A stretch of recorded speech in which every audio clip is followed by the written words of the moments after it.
लोकशाहीचा बुलंद आवाज, रिपब्लिकन वार्ता, महाराष्ट्र. रेती माफियाचा सुळसुळाट, महसूल व पोलीस विभागांची मिलीभगत असल्याचा आरोप. भारतीय दलित कोब्रा अखिल भारतीय संघ यांचे आमरण उपोषण. बातमी उमरखेड येथून.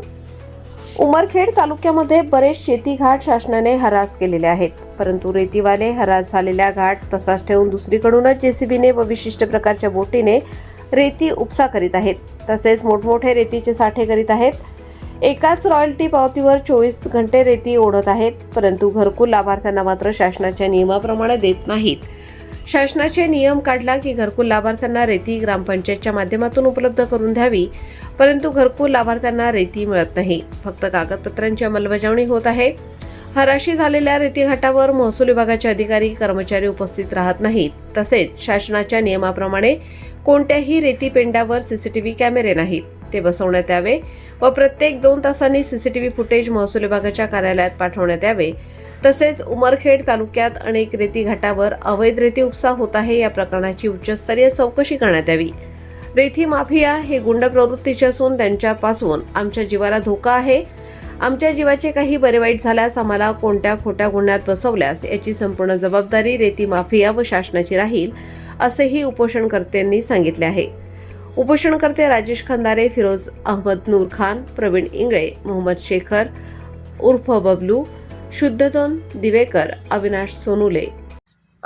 उमरखेड तालुक्यामध्ये रेती माफियाने धुमाकूळ माजलेला आहे.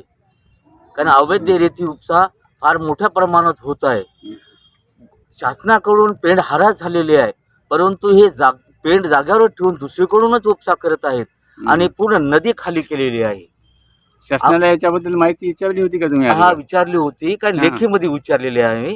दुसरी गोष्ट आहे, यांनी प्रत्येक रेती पेंडावर सीसीटीव्ही कॅमेरे बसवण्यात यावे, कारण महसूल विभागाचे कर्मचारी अधिकारी कोणत्याही रेती पेंडावर जात नाहीत आणि त्यांचे लक्ष नाही. त्यामुळं हे रेती म्हणजे माफिया फार मोठ्या प्रमाणात उपसा करत आहेत.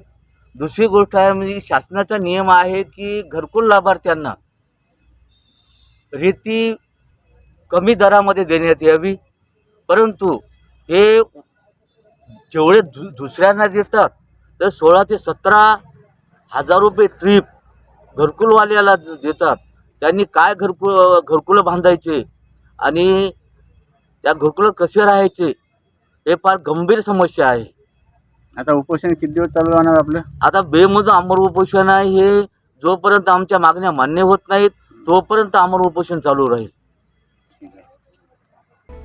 रिपब्लिकन वार्ता न्यूज महाराष्ट्रासाठी Vidarbha उपसंपादक Rajesh Dhole, Yavatmal. Subscribe now and press the bell icon. Never miss an update.